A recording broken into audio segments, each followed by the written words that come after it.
Hi, this is Steve Gillmor, and this is the Gillmor Gang. Congratulations to Egypt, and we'll see you again next week. Bye. Actually,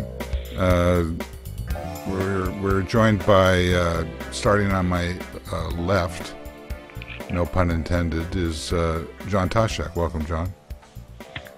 Thanks, Steve. It's good to be here and be as grainy as usual. Yes, you're actually looking somewhat murky. A lot like the when we were sitting across the table in Las Vegas yesterday. Yes, that's I had forgotten that Los Angeles is an anagram for ashtray. Yeah, Las Vegas. In the middle, in a rare appearance, is Kevin Marks. Welcome, Kevin. Hi there. Nice to see you again. Likewise. Coming to us back in the country, illegally, of course, is Robert Scoble. Hey, what's up? And joining us for a rare appearance, where we are going to grill him mercilessly about his new Twitter strategy, is Techmeme's Gabe Rivera. Welcome, Gabe. Hi. A man of choice words. So, Gabe, did Twitter cause Egypt? No, it helped though. I noticed that you were tweeting, I think, as recently as a few hours ago, that Mubarak was going to be around for a long, long time. No, it wasn't. But yesterday I was rubbing it in. I was putting out some early calls that he'd be out of power yesterday, or that he would announce it yesterday, when that's not what he was announcing yesterday. Mm-hmm. Yeah. So, were you surprised by the rapid turnaround? No, there were enough signs that there was already a bit of a transition going on that I could see why. I could see why this would have happened, but I really wouldn't have been surprised either way. But you didn't. It wasn't. The last time I looked, it wasn't carried on Techmeme as a text story. But when what's his name, Brian Williams broke into the Today Show with a special report, and the first thing he said was, in his sort of intonation of the momentous nature of the event, he described it as something that was triggered by social media. Wait, something today? Yeah, yeah. Oh, did you just get up? Mubarak is gone. I did just get up, but so Brian Wilson's comments. Brian Wilson is the leader of the Beach Boys. Yeah. So, Brian Williams. So was it covered? Was it covered on Techmeme? Has it been covered today? I don't know. You'll have to ask your robots that question. But the last I looked, what was covered significantly on Techmeme was the story about Nokia and Microsoft, which it's a big story too. I think every aspect. At this point, I don't know how big Egypt can get. Well, it might. It could get big. The problem is, I think Egypt isn't a tech story, right? It was more of a tech story when the internet was cut off. There was a lot to examine regarding tech when we were starting to see the patterns of information getting spread around on Twitter. Facebook organizing people and so on, but we're kind of familiar with that pattern now. I think there could be a few more looks at what happened, but I think a lot of the tech analysis has already happened. But there is a story on Techmeme about Google's employee who started the revolution and what that means for corporate employees around the world. Yeah, he was still pushing it yesterday when I looked. I still haven't caught up today. So, Scoble, what do you think about the Nokia deal? I noticed that you had some comments on Techmeme. Yeah, I think the Nokia fans are nuts. That's what I wrote. The gnashing of teeth over at Nokia is really interesting because finally the company really had a corner turn. And that corner turn was, let's bring the company back into the reality-based economy, which is Apple just kicked our ass. And it's refreshing to hear that from the CEO of Nokia. And today they announced a deal with Microsoft that they're going to be selling Windows Phone 7 as the top end of the Nokia phones. I think that's the only decision that he could have made, looking at it. In this world, the only thing that matters is apps. And there was never going to be any apps for Migo or anything else or Symbian. The app world does not support the Nokia OSs. They barely are supporting Windows. I mean, so far Microsoft has had something like 6,000, 7,000 apps built, which is actually pretty good if you didn't have Google and Microsoft to compare it to, right? This helps get Microsoft. Why wouldn't they have gone with Google? That's the question. Because Google wouldn't let them differentiate enough. I think Microsoft offered them a better deal. Microsoft has sense. Of course, Google can differentiate. Give me a break. Vic and Dotra would let them have a really nice UI. No way. Hang on, the UI on Windows Phone 7 is far superior to Android. I disagree on that part, but I agree with. I have Android and I have Windows Phone 7. I like the Windows Phone 7. It's a lot better than I like playing with Android lately. Okay, so let's get in line to disagree with Robert. Kevin's first. Okay, so of course they could have gone with Android. They still can go with Android. You don't have to deal with Vic and Dotra to go with Android. That's the point. Well, Vic is calling them turkeys. Yeah, even if you think Vic and Dotra's a dick, you can still use Android because it's open source.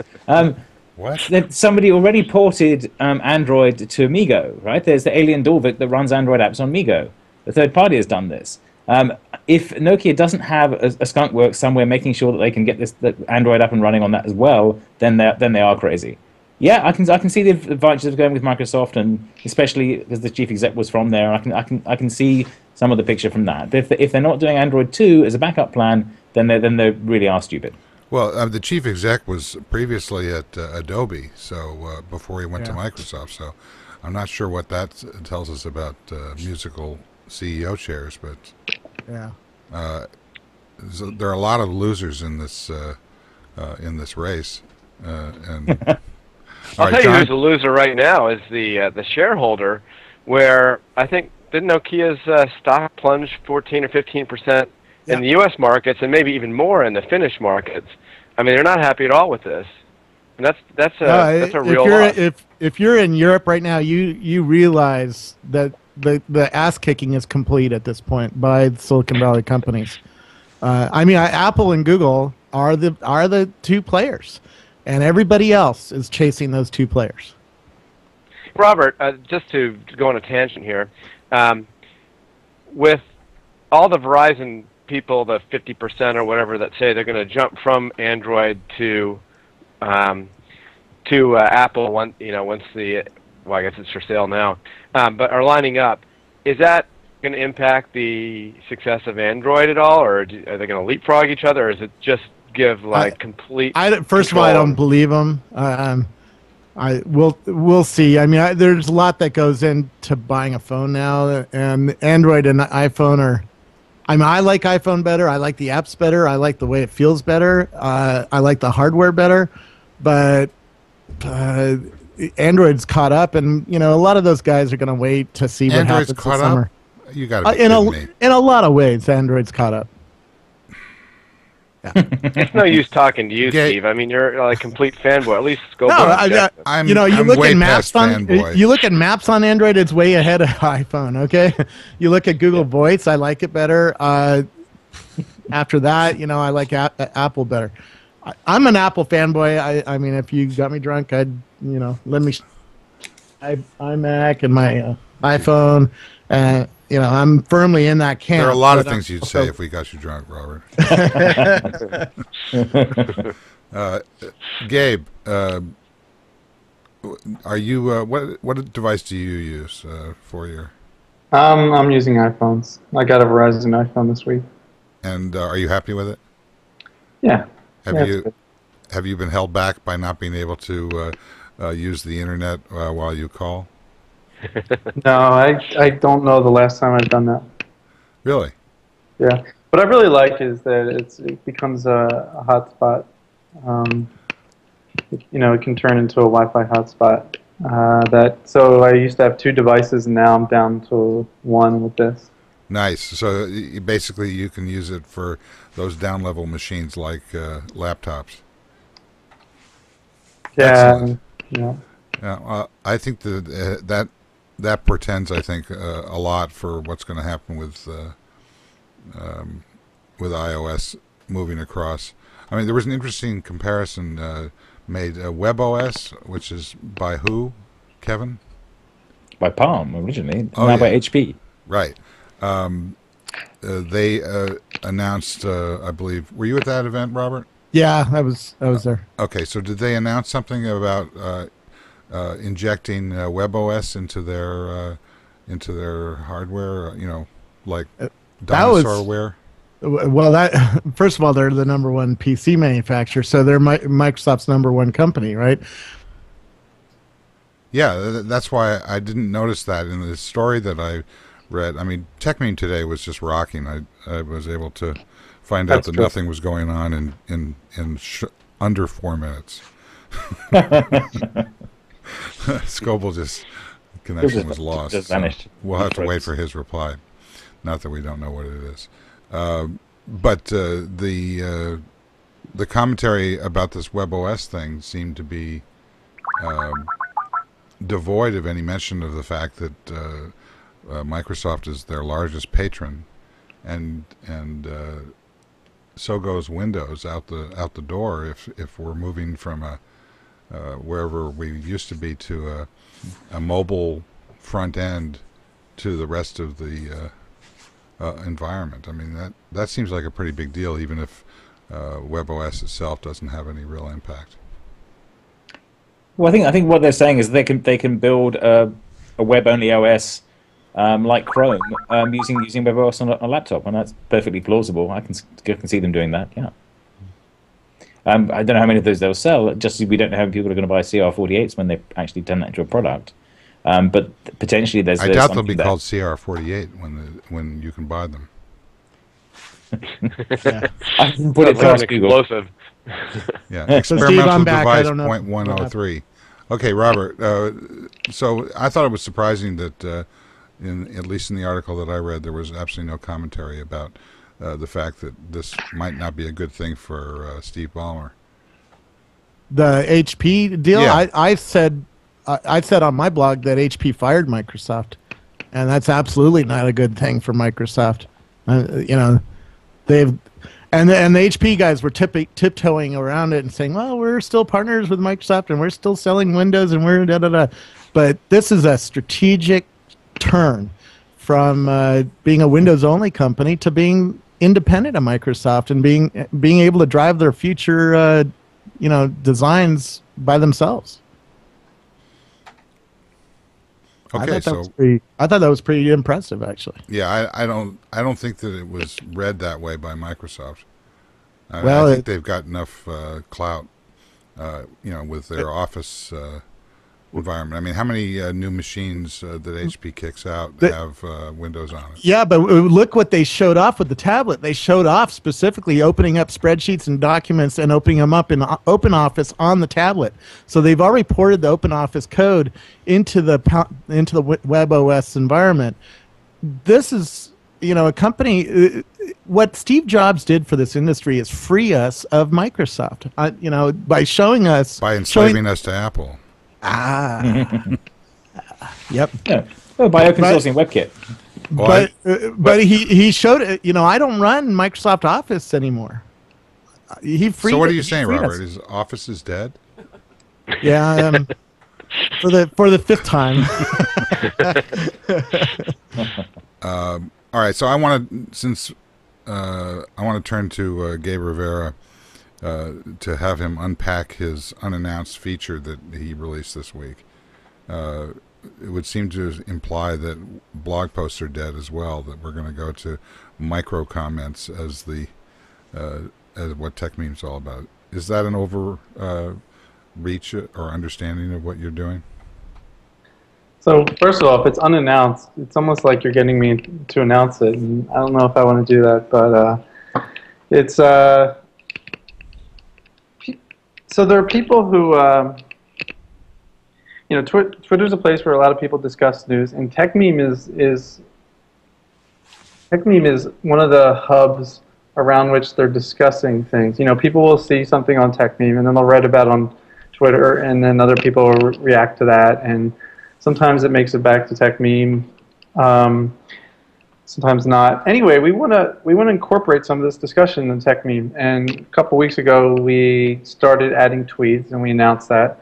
And what you saw this week was we want to make a way for some people to signal a Techmeme that that their tweet is good for Techmeme, can fit in to one of the discussion lists, which are like discussion threads on Techmeme. Mm-hmm.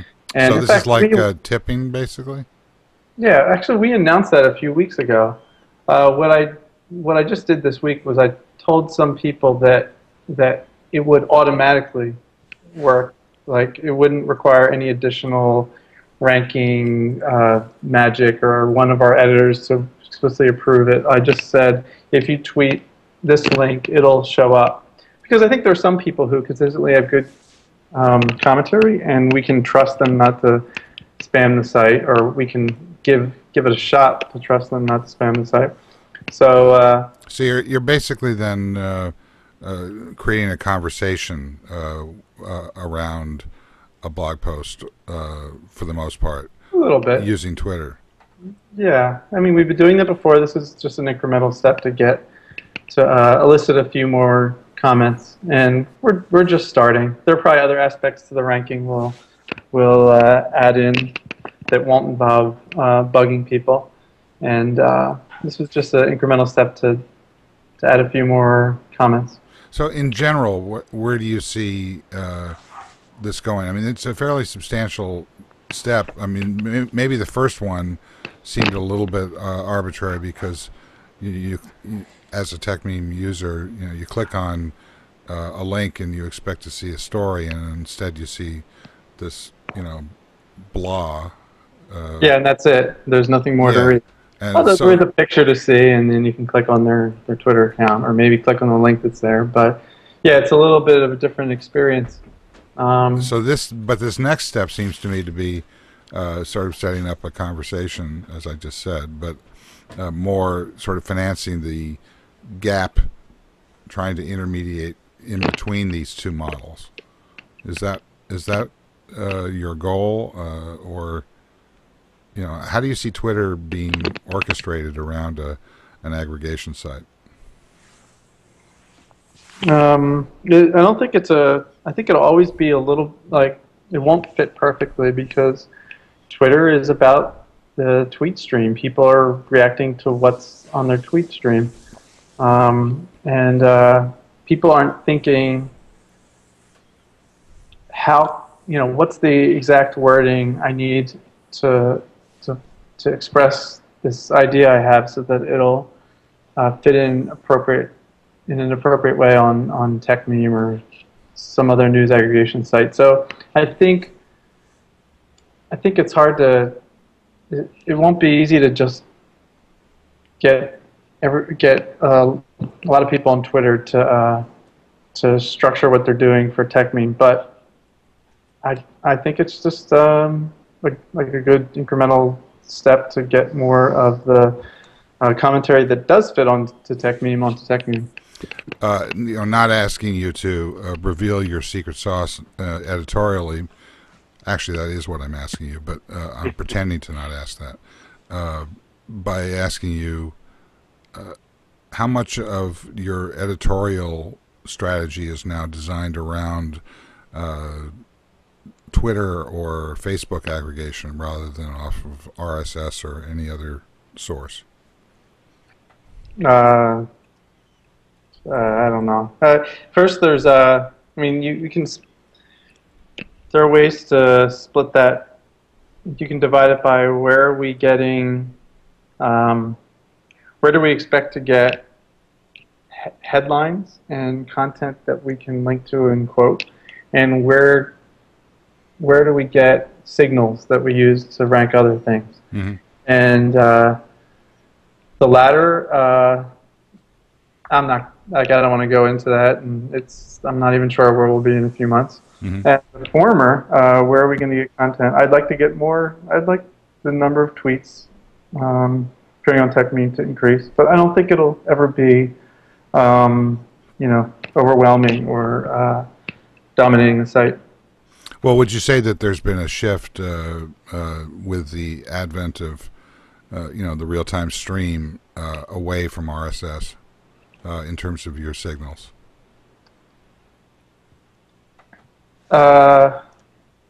Shift away from RSS in terms of, I would.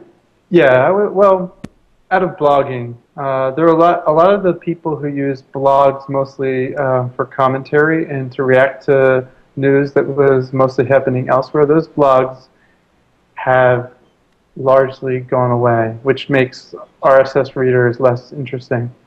It leaves a lot more just major publishers who themselves are like, who are the source of a lot of these stories. I think Twitter's a lot of people who are using RSS readers have now moved to Twitter, including myself. Mm-hmm. Robert, have you looked at any of the Flipboard competitors like News.me? Have you looked at that? A little bit. I've looked at. I've been watching more of the Paperly and the posts and that kind of thing. And I've been watching. I was just over at Flipboard. I've been watching Pulse and who else is in the space. And then I've been watching what Rupert Murdoch's been doing and seeing if that's gonna take anybody away from the Flipboard style model of things. Back to Gabe just for a second. The Daily came out a week or so ago, and it seems to have. It gives you the ability to be able to point at a story off of a URL, but it seems to studiously avoid the the HTML stream. Is that your take on it? I mean, have you? What do you mean by HTML stream? Well, I mean, have you had daily stories on Techmeme? Oh, I'm not sure, but I wouldn't think so. Could be different on the other sites, but I just wouldn't expect a team assembled to write, a team of just, what is it, 100 or whatever, assembled to write stories of broad interest would frequently produce stories that would fit in well into Techmeme. I just think they're probably not specialized enough. But I would maybe, what you're suggesting is I would think they would be, if they did write stories, comparable to other stories that tend to get on Techmeme and they time it right, I would think they'd be at a major disadvantage. Right, because they're not addressable. Basically. Yeah. It doesn't enter the real-time stream that dominates a lot of the people who are either in the news business or care a lot about news and things that are happening. So, John Taschek, there seems to be a kind of a disconnect between iPad apps and the regular stream. iPad apps and the regular stream? Yeah, I mean, the daily is invisible to I see what you're the saying. Techmeme stream. Yeah, well, the iPad apps, they're pretty pictures, and it is a stream. It's just an asynchronous stream that tries to assemble, much like aggregated newspapers do now. I mean, but it's on an iPad. I prefer, and I think the world is moving much more to this real-time stream, which is via Twitter, via Fred and Pete style comments like it's on that are going on right now about your site. that's it's mostly text-based, but when it's important, you see a trend develop, you see themes develop, and you can, of course, drill into the news, that's happening. And you started off with Egypt, and Twitter was definitely a catalyst behind it. And now you see Facebook. I don't know where I was in an interview with the CTO on the BBC. Robert, you had tweeted about it, which is one way I got it, where they're saying that you said the biggest mistake he ever made was buying servers, which I completely agree with. But separately in there, he said that their biggest thing that they need to accomplish is get into the real-time news feeds. Well, and that's one area that Facebook is locked out of right now. I mean, I have a Twitter list with something like 200 news brands like The Economist, CNN, BBC, NBC, USA Today, da-da-da. And they're all mixed together. And I can't do that on Facebook. So I don't know how Facebook is going to get into that business. But if they do, they will be worth paying attention to because they have more people on Facebook than Twitter does, right? It would have to be a separate style for them. I mean, they're kind of not necessarily. What they need to do is revamp the public pages concept inside Facebook and make those mixable. So I could take, my favorite whiskey brand and my favorite news brand and Steve Gillmor and mix those three together into one feed. I can't do that right now really well. Yeah, but you can't do that anyway because Facebook doesn't allow you to bring comments in and out. It's not synchronously tied to Twitter, which I think is ridiculous. I don't know why they don't do it, but it sure keeps them out of the conversation. Yeah, Twitter and Facebook are different things. Facebook, I think most people have decided Facebook is for sending pictures to their personal friends and maybe having a little bit of fun with brands once in a while. Twitter is about watching news now, and most people still haven't caught that up. But, Gabe, do you think that's true? Do you think it's true that the Twitter's about watching news? I think for a lot of people we know, it is, depending on your definition of news. Although when you look at those tweets that participate in those massive hashtags, like things like usually involving relationships or breakups or sexual issues or whatever. If you look at the people involved with those, and then you look at their streams, you see that there's a social function that it's fulfilling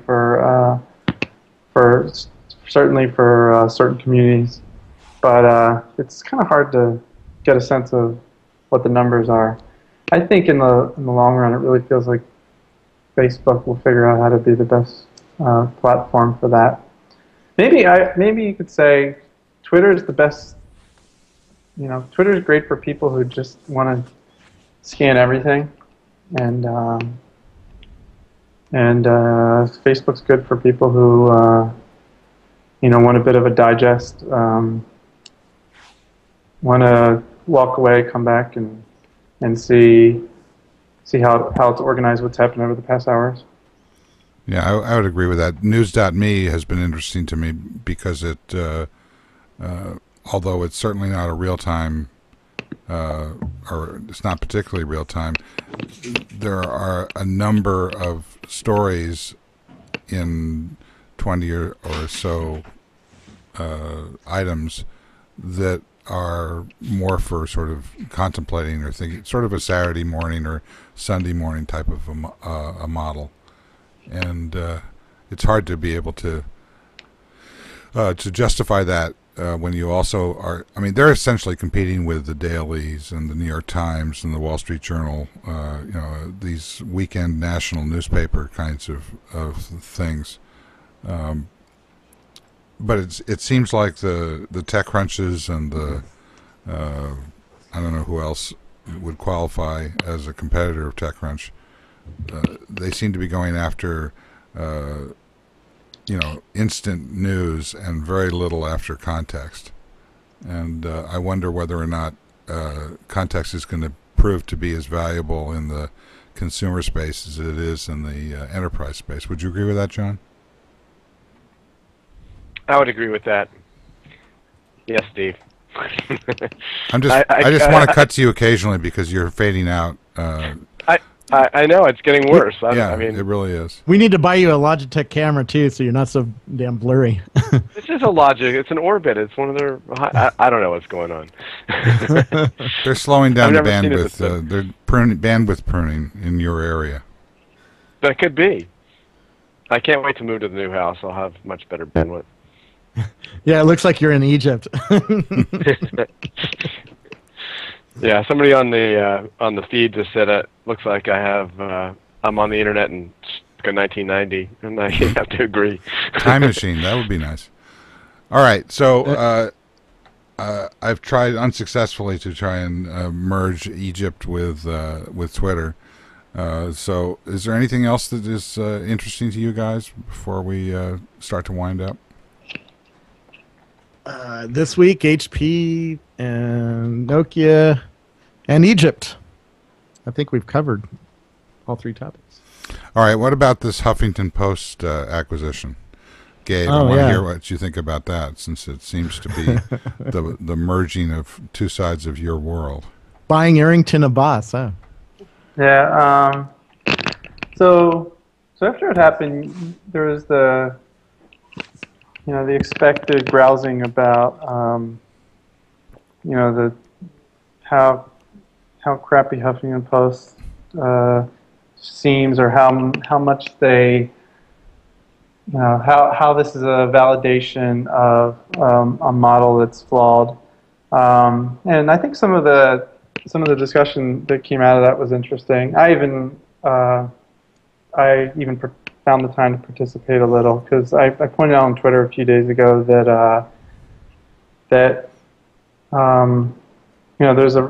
there's a risk to some of the tactics that Huffington Post use to get engagement, to get page views, which relies heavily on SEO. Because I think in the long run, Google's not going to want an experience like where, if you're interested in the time the Super Bowl starts, you type in when does the Super Bowl start, and then you have a news story, and then you click on the news story, and there's like big Huffington Post brand and all this crap on the right, and all these tags and ugly things, and then you eventually scan and look in the body of the story and see when the Super Bowl starts. That's probably something that will pass over time. There are a lot of ways it could pass, and it's up to Google and new sorts of services that produce content that answers questions like that. But we all lob snarky remarks like that, but it's not really clear how much of that is the Huffington Post. There's a lot of discussion around. They're big on discussion, like people leave tons of comments and share stuff on Facebook, and so some of the people involved with the deal were kind of defensively pointing it out. So I think so I think the deal points to what's the value of just having a lot of content people are socially engaged with, and how important is the SEO component, and if Google kind of corrects Huff posts out of their results, or however you say it, will Huff posts still do fine? They may very well do fine, or it could. So you think it's that much search driven? I mean, I don't know. It's got to be considerable, but I don't have the best grasp of it. Because every time I'm on the Huffington Post, hundreds of people, thousands of people show up. So somebody's reading that thing, and I think that's partly partly reflected in the value, right? Yeah. I think it's interesting because there was a reporter who used to be a Newsweek reporter, Howard Feynman, I believe, a political commentator, quite good, as a matter of fact. He was on MSNBC the last time I watched MSNBC, which was about 2008, and and he made some comment that I don't even remember what the comment was, but it struck me that after AOL and the Time Warner flame out, that we now have a Newsweek reporter who bolted Newsweek to go to Huffington Post is now talking about the realignment. And it seems to me that this is the new Time magazine. Yep. That's what this is what this really means, is that AOL has bought one of the 4 national newspaper seats at the table, and what they do with that remains to be seen, but it seems to be a pretty important move. I mean, you've got Murdoch, you've got the New York Times sort of vacillating with pay models and not, and then you've got USA Today. I don't think they really have a presence. I'm sure they're read a fair amount and second source on Yahoo by people, but Huffington Post has a real chance to become a major player and move into television. But do you find that Huffington Post really has like the best content in any particular area? Like, it might be over time we see sites that are strong at covering this or that become the social hubs that Huffington Post became early on, because they've just executed better in optimizing for social, optimizing for search. Well, I think that they, clearly there was a technology component to what they did right, but what they also did right was to get Hollywood stars, to write posts. I mean, they got people who were visible on a sort of, Twitter, favorites list kind of stature. It's like getting Ashton Kutcher, basically. Is that a big part of it now?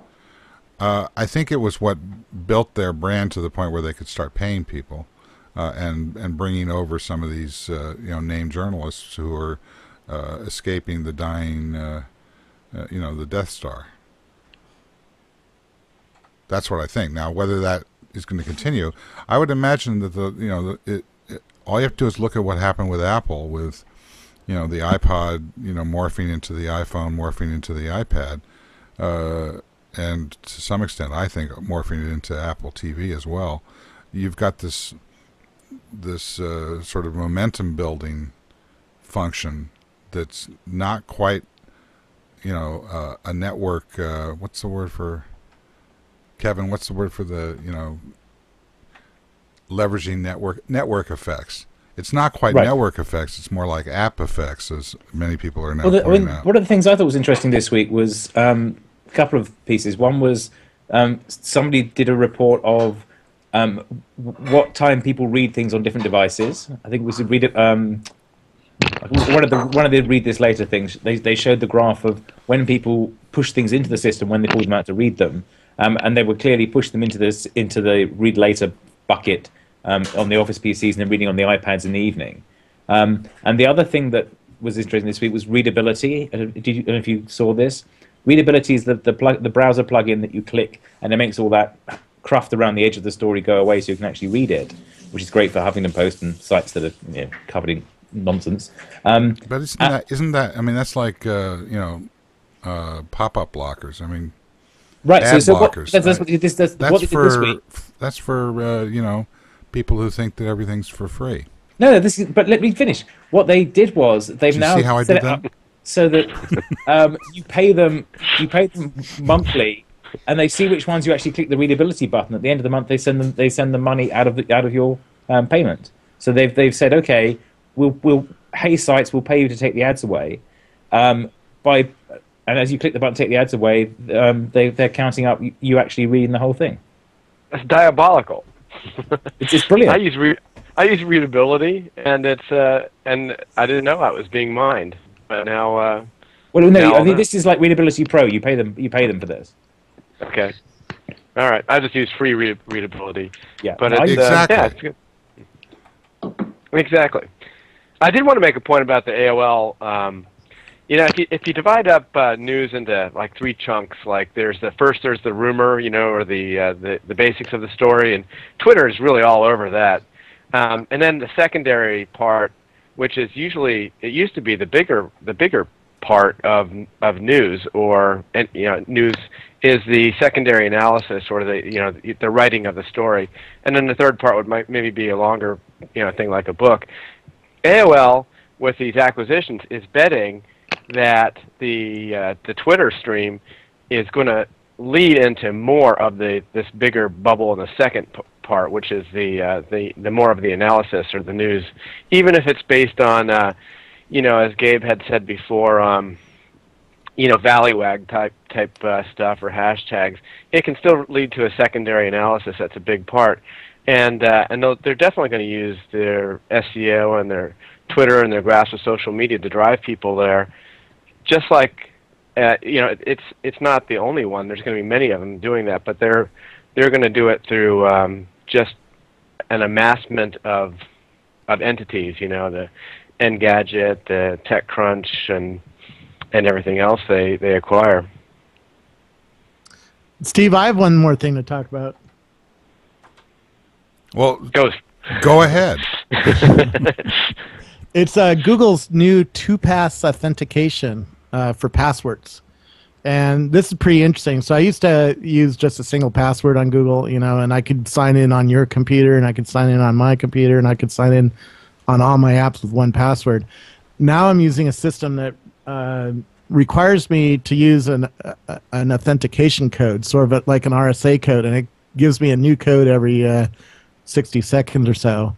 And that makes it a lot more reliable and a lot more secure, because if you try to sign in with my password and you don't have this code in your pocket, you can't sign in. And also, I have Google's new system now has a web page with all the passwords and all the apps that I've signed in. So if somebody rips off my iPhone, I can instantly turn off all of the apps or all the devices or systems that sign in from the iPhone and lock people out. And I find it's very, very cool and very much more secure, but a lot harder to deal with. It's very frustrating to get set up.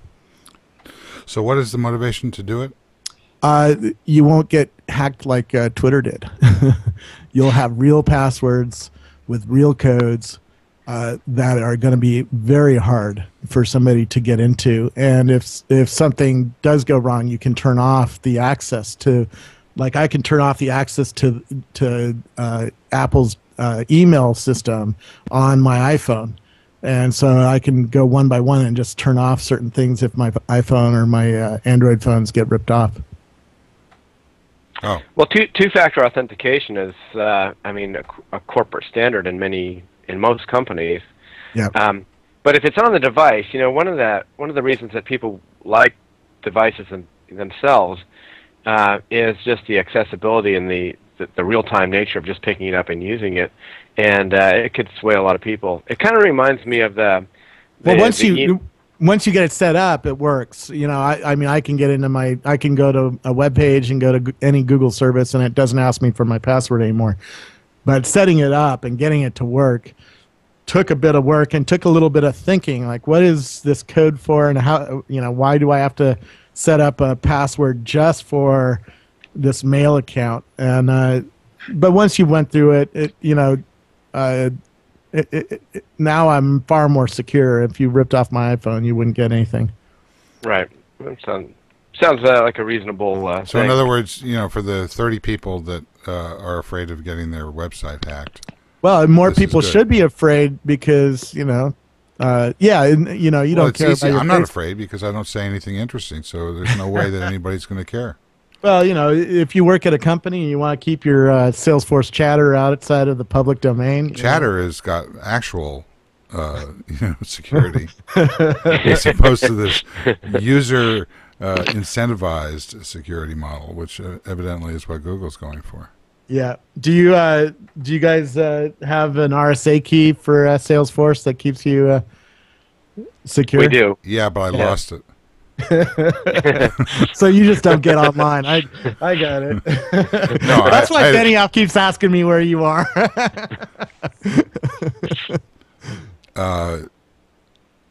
The issue of adoption. I mean, I find it fascinating that when we were in Las Vegas a couple days ago, yesterday, I was using an AT&T USB modem or whatever it's called to get online because the hotel charged $13.95 per day per device.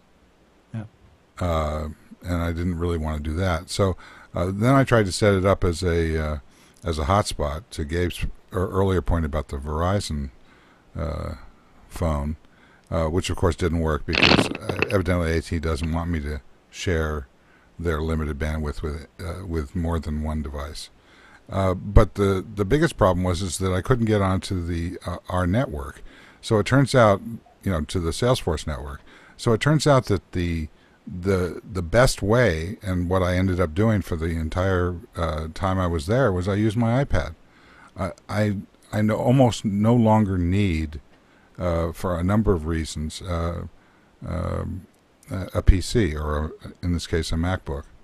It's striking how there are compromises that are being made, but the amount of corporate adoption of the iPad is, contrary to some of the TechCrunch commenters, is going through the roof. Yeah. And I used the most effective client for me for chatter is in fact the iPad app. The same thing is true for Twitter. I find the iPad app for Twitter to be phenomenal. The iPhone app to be slightly less phenomenal, but also pretty good. And the website is like a pale shadow. It looks like it's basically what Taschek looks like on the show today, compared to the iPad. No, I can hear you. I just can't see you. Oh. So back to the Microsoft deal. What would happen now that Microsoft sort of has the industry's attention and seems to be serious about getting on the playing field? What if they bought RIM? You mean they should go on a shopping spree and buy all the losers and aggregate them? That's one way to become number 3 in the industry. Maybe. Isn't that how Bing and Yahoo, combined to become number 2? Yeah, and they're moving up a little bit here and there. Well, you become number 3 by starting out as number 1 and shrinking. That's the Nokia way. That's a different story. Well, that's already been done, man. I think RIM's the biggest loser of all in this deal. Right, but if Microsoft's they have a decent OS, they have Nokia now, they have a supply chain, they have distribution with Nokia. Now you go to RIM and buy up the enterprise customers and keep them from moving to Android and put Windows Phone 7 systems in their pockets. Android? I think the momentum, if you had to map this out, though, the curve of adoption for Android and iOS is just significant compared to the path of adoption for the others. I mean, they're relatively stagnant. So even if they grew, even if their slice of the pie grew a little bit, it's just paling in comparison to the growth of the others. And even if they acquired more and more, I mean, it's still the path of growth would not catch up. There's an effect happening there. Well, they can afford it for the next 10 years because of Windows sales, but it doesn't mean that it's going to change the dynamics of. I mean, iOS I think is on a tear, and Android has certainly become the recipient of everything else, but they haven't really crossed over yet into the stupid phone market. The broader cheap phone market. Android doesn't really speak to that. Yeah, aren't they all over the place there? The $99 phones unlocked. I mean, they're all over the Korean market and global. Well, I mean, to the extent that they're killing Symbian, yeah, but to the extent that they're driving, I mean, Google's not deriving revenue from that. Who's driving the revenue there? Well, I think that's why I'm showing you guys the stock price for Microsoft. I think that's why you guys, what you're saying is exactly how the market's reacting to this. They're seeing no hope for Microsoft in the mobile space. Well, but I don't see how RIM helps them because RIM is very focused on people who are textual and using messaging all day long. And Android is way closer to that than either iPhone or the new Windows one. The Windows one is not textual at all. It's all like little... What are you talking about? That Android is closer to that than iPhone? Yeah. iPhone's notification system is useless, whereas Android's one is very usable, and it has that, you can get that unified inbox effect you get on the BlackBerry. And if you start making an Android phone that has an actual BlackBerry-style keyboard on it, then, which people have, there are a couple of those already. You get a unified inbox effect minus the web. What do you mean? I'm talking about BlackBerry. BlackBerry is not a unified inbox. Yeah, I do. BlackBerry has unified inbox. Has unified inboxes. That's what people like about it. It's very. My point is that the inbox is now. I mean, my inbox is dominated by Twitter these days. Yeah, no, it has Twitter in it too, and instant messaging and email, and all the bits and bobs. Get someone with a recent BlackBerry to show you how they use it. Yeah, it's quite good actually. But that said, I think that RIM. You need to have a microscope to look at a web page when you're on the BlackBerry. The BlackBerry web experience. If they moved over to WebKit, that would be right. If they move it over to WebKit, then they might as well get bought by somebody because they would have no differentiation. Right now, their differentiation is that they suck on the web. The differentiation is they don't even talk about it because they don't tell the story right. It's Bez, the enterprise server. I mean, that's their whole security model is built on. And that's why I think Microsoft should buy them, for that server and for that access to the enterprise market. And they get all those patents and everything. I guess I agree. I just don't know. I think what you guys are really saying is it's really hopeless. It's an Apple versus Google world, and Steve. I don't see it as an Apple versus Google world. I think that they're a team. They're two parts of the same team. Yeah, they're beating up everybody else. Right? They Google owns search. Google owns search, and Apple owns everything else. Well, no, I mean no money. They make all Apple, the money. Apple owns Apple. They make a lot of the money in the market. That's true. Yeah, and they're really good at nicely integrated products. But they're very, very focused on. This is a reverse engineering of the open versus closed argument, and I refuse to accept it. Gabe, do you buy products or use products on the basis of how open they are? Well, I did tell you that I just got a Verizon iPhone, so I think you use that information. Yeah, the operating system we run our servers on, but haven't worked that way for. Haven't used that consideration to actually get me to use Android consistently. Although, I think it's a great platform, and that may change at some point. Yeah, I think it has a tremendous story, and it has influenced the domination of mobile devices enormously. It's easily responsible for half of the energy in the mobile market, which is substantial.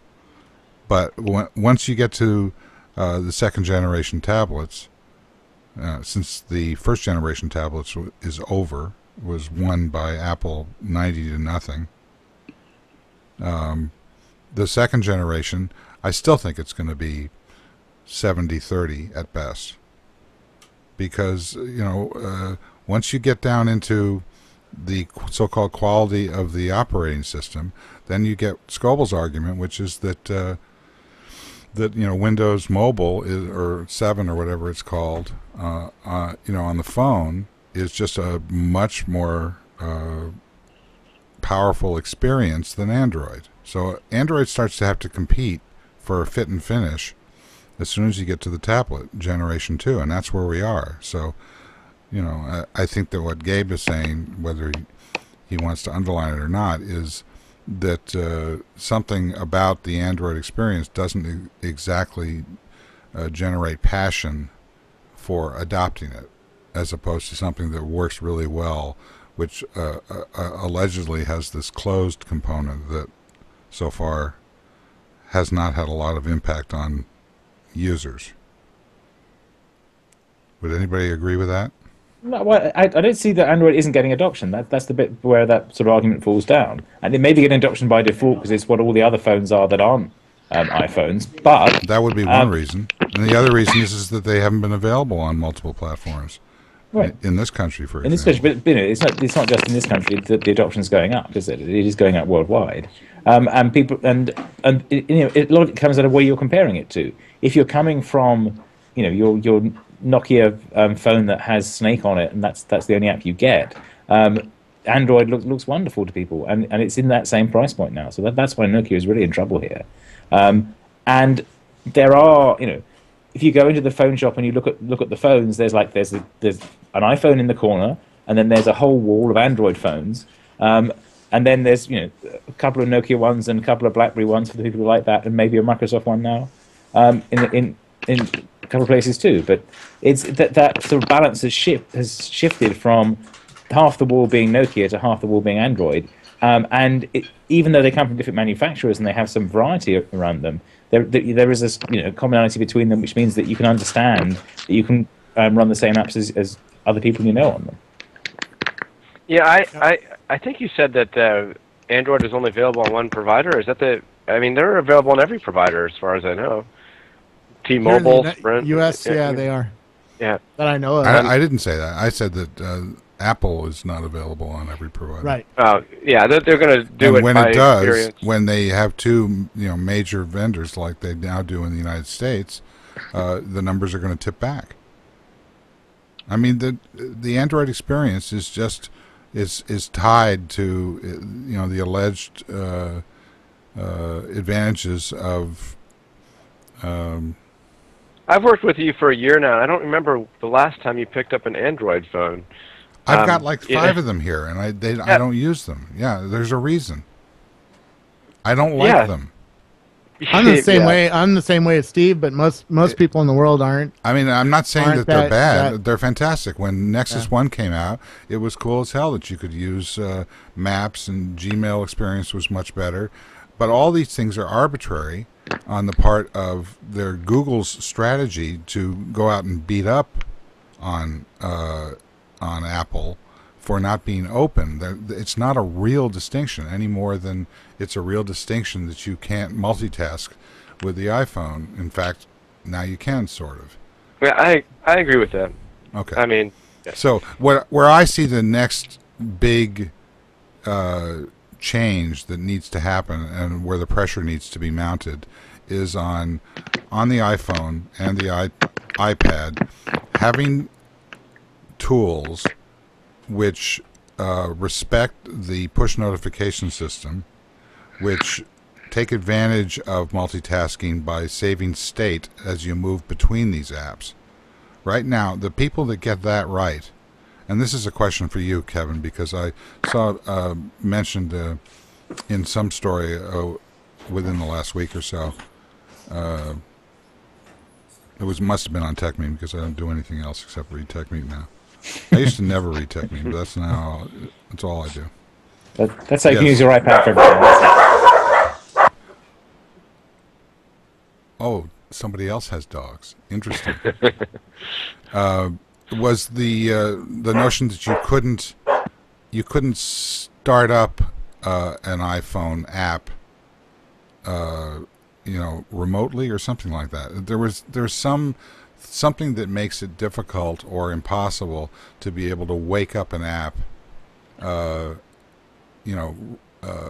an API. Is that something that you're aware of, Kevin?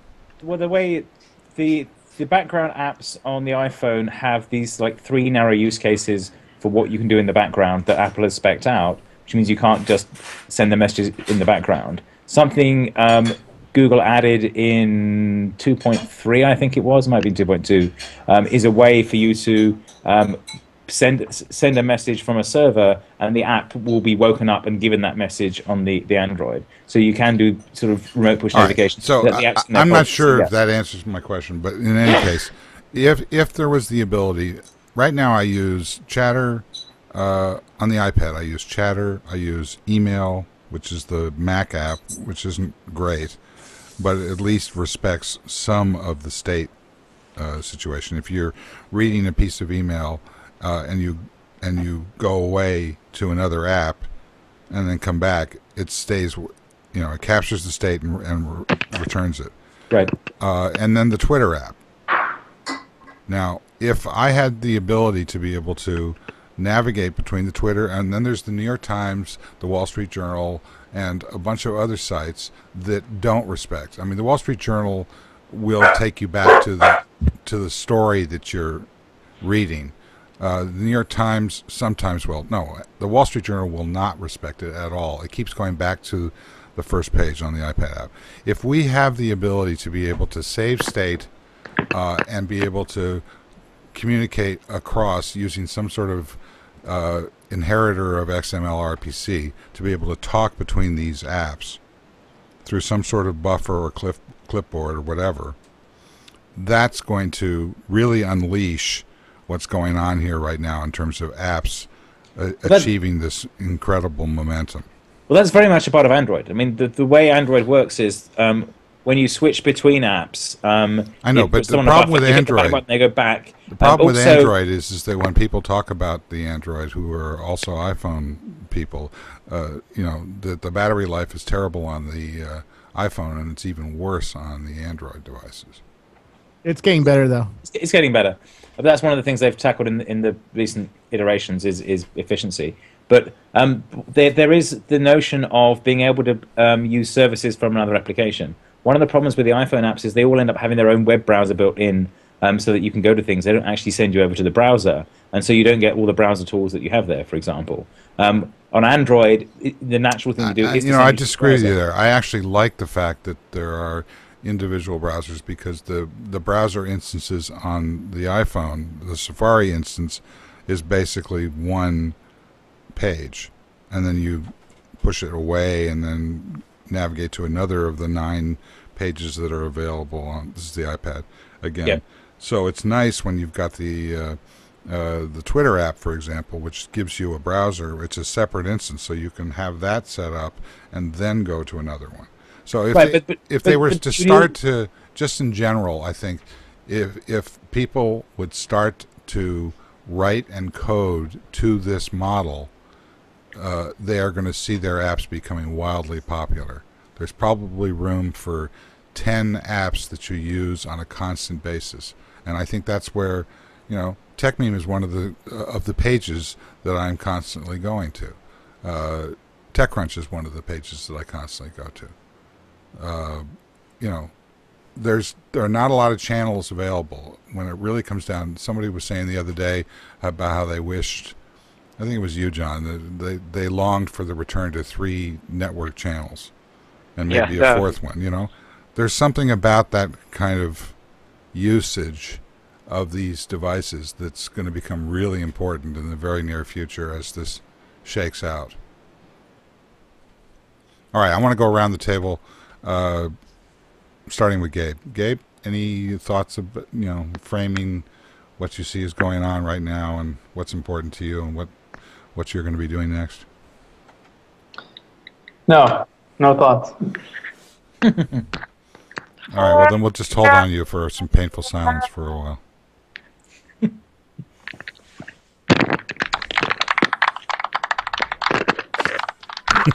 What is that? Is that your keyboard? I don't know what he's doing. I think it's the old PS2 keyboard, I think. Only with one hand. That's clearly a well-honed skill there.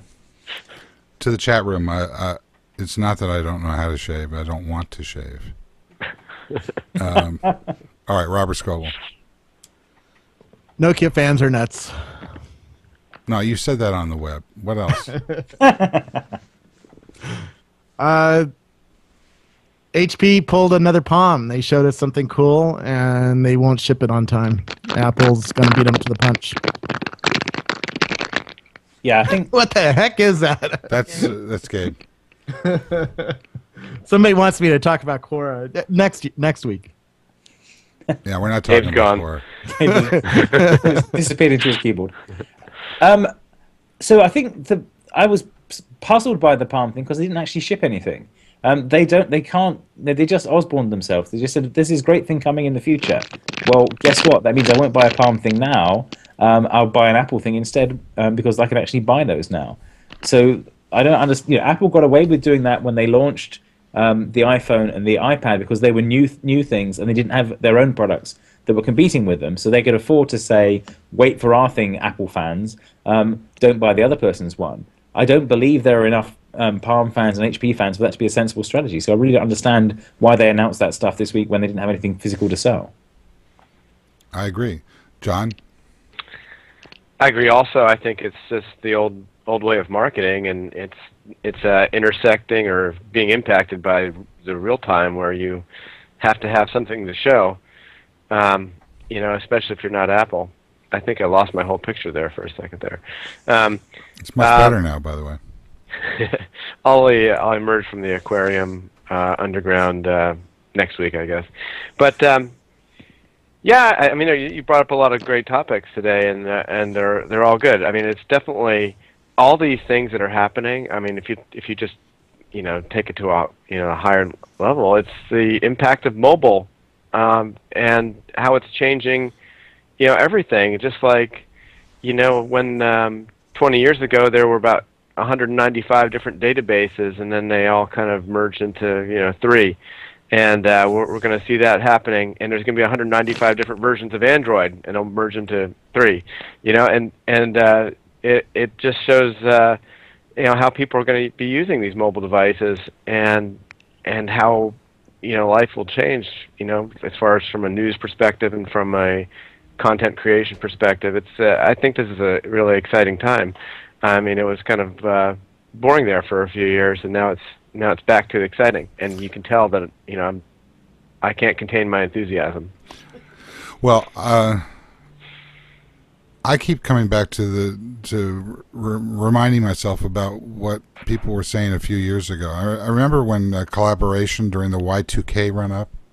There was a battle between Microsoft and Lotus over collaboration software. And prior to that time, and in fact through that time, for some people, the analysts were all saying that the ROI on collaboration wasn't there, that there was no proof that there was any value to it. And,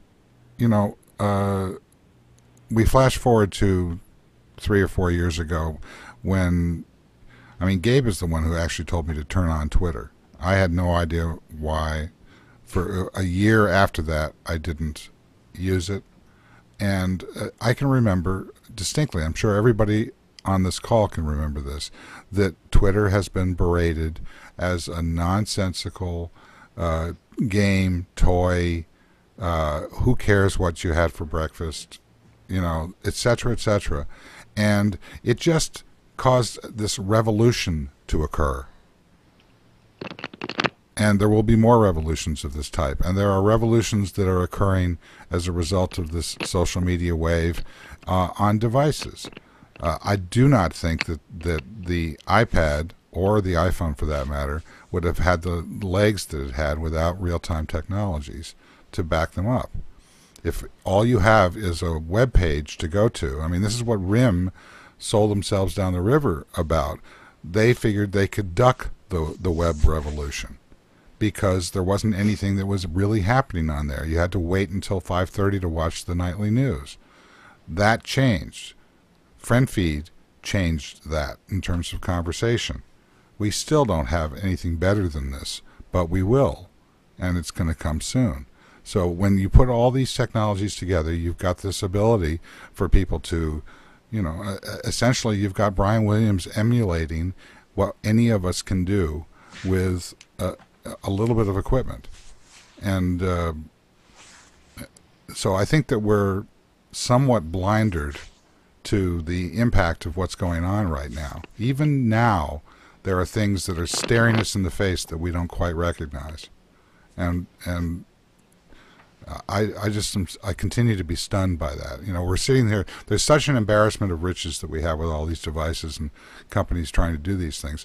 We're so inured to the pace with which this is proving to be transformational.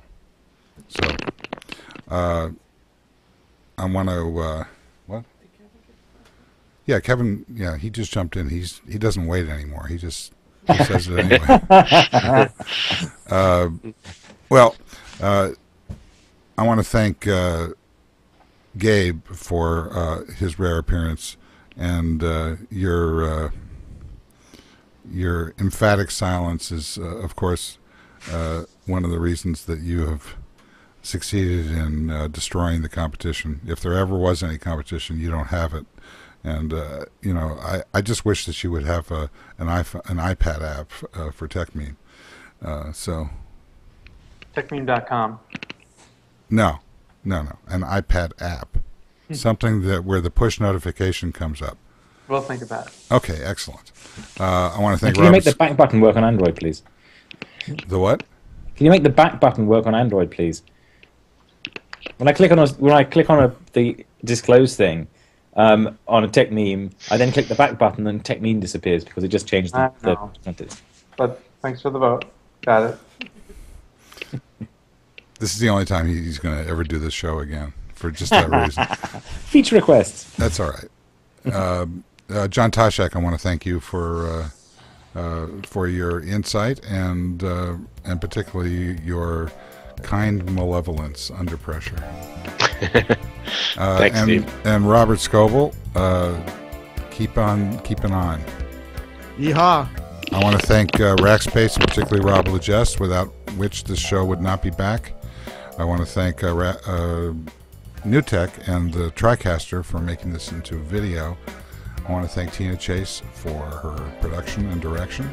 And I want to thank everybody who showed up, and especially those who didn't. Bye-bye.